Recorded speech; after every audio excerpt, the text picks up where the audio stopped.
Have you ever come across a situation where you wanted to use different types of heat transfer vinyl, but some of that HTV wasn't possible to layer, or it was limited to being the top layer? In that case, the knockout method is something you definitely want to try to be able to pull that off. Now in this video, we're going to be showing you how to do just that using the Siser Juliet and Leonardo Design Studio. And who better to help us out than my pal Patrick Ali from Siser North America. Alrighty, and thank you, Jared. So let's ask ourselves, why the knockout method? Well, there's specialty heat transfer vinyls out there like Siser Glitter and Siser EasyPuff that are often limited to only being a direct top layer and not able to layer on the bottom layer. And there's a lot more out there in the industry that are impossible to layer at all. So yet you've probably seen people using two different colors of, say, like glitter HTV or a brick HTV. Now, how does the knockout method work? Well, this is a really simple process of eliminating the foreground from the background, creating that separation between layers by subtracting generally the smaller or thinner top layers above all the layers below. Now, one of the best parts about this is it allows for a great adhesion in between each of the individual layers as they fit onto the garment.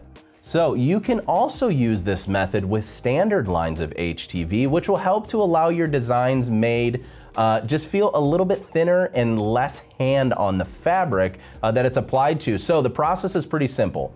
Start by preparing your multi-layer design and bringing it into Leonardo Design Studio, either by importing its layers as individual SVG files or creating it from scratch.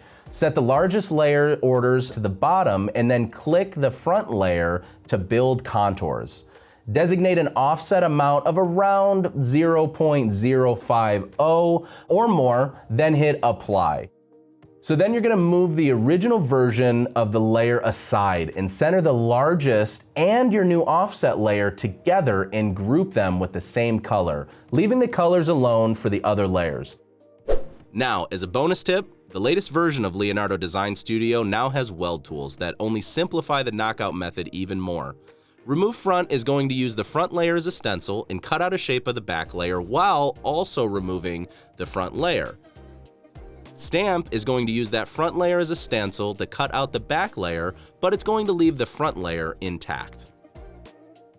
Simply cut each layer together, then weed the largest plus offset layer to where you're removing the merged outlines of the largest layer plus any excess from the offset layer.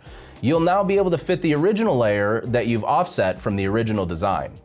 Apply each layer according to their proper press settings, largest layer first and thinner layers last, then you're done.